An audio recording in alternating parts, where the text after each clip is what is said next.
What's the most empowering decision you've made that others tried to talk you out of? 2 years ago, I was miserable in Boston with everything I was supposed to want. Nice apartment, long-term boyfriend, and a stable life that looked perfect on Instagram. Now, I'm happier than I've ever been, despite everyone thinking I was having a complete mental breakdown. It started when I was scrolling through Reddit during yet another sleepless night. Someone posted these incredible photos of Alaska's wilderness that hit me like a gut punch. I suddenly realized I couldn't remember the last time I felt truly alive or excited about anything. My whole existence had become this endless cycle of pleasing others while slowly dying inside. The next morning, I called my sister Amara and casually mentioned I was thinking about moving to Alaska. I expected her usual supportive follow your heart speech. Instead, there was this long silence before she asked if I was joking. When I said no, she launched into this whole thing about how I've never even been camping and how I'd freeze to death or get eaten by a bear. Not exactly the pep talk I was hoping for, lol. Over the next few weeks, I couldn't shake the feeling that I needed massive change. I started researching small towns in Alaska, looking at housing costs, and figuring out what I'd need to survive. Each night after everyone else was asleep, I'd dive into Alaska forums and YouTube videos, learning everything I could. It felt like I was planning a prison break from my own life. When I finally got serious enough to put my apartment on the rental market, that's when shit really hit the fan. My boyfriend John thought I was just being dramatic at first, but when he realized I was serious, he went from concerned to straight up manipulative. He started with the guilt trips. We had plans together, then moved to subtle insults about how I wouldn't last 2 weeks without Starbucks and my heated mattress pad.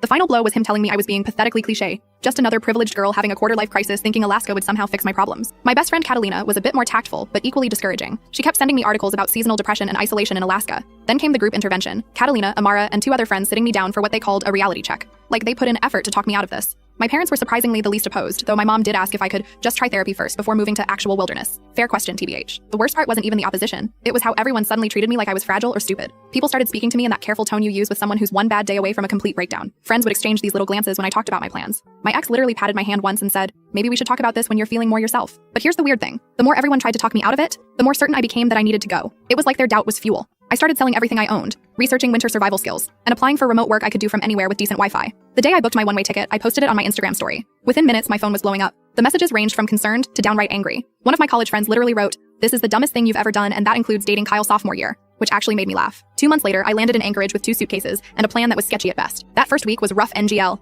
My Airbnb had weird heating issues. Everything was way more expensive than I'd budgeted for, and the darkness messed with my sleep schedule badly. There were at least 3 nights I cried myself to sleep thinking everyone had been right all along. Then I met Marley at a local coffee shop. She overheard me trying to figure out bus routes and offered me a ride to the grocery store. During that 20-minute drive, she told me she'd moved here from Florida 5 years ago without knowing a single person. When I asked if she ever regretted it, she just gestured at the mountains and said, "How could I?" Something about her matter-of-fact confidence made me feel less alone. Fast forward to now, 18 months later. I have a job I actually enjoy, a small but amazing circle of friends, and I've learned more practical skills than I did in my entire previous life. I can change my own oil, chop firewood, and know which local berries will kill me. Important life skill. Last week, I watched a moose and her baby walk through my backyard while I drank my morning coffee. Yeah, it's been hard sometimes. The winter darkness is no joke. Dating options are limited AF, and sometimes I miss being able to get food delivered at 1 a.m., but I've never once regretted my decision. Now, Catalina wants to visit. Amara admits she's kind of jealous, and my ex keeps viewing my Instagram stories within seconds of me posting them. The same people who tried to convince me I was making a terrible mistake now act like I'm living some epic adventure they wish they had the courage to pursue. I'm not saying everyone should move to Alaska, but whatever that thing is that everyone's telling you not to do, maybe that's exactly what you need to do.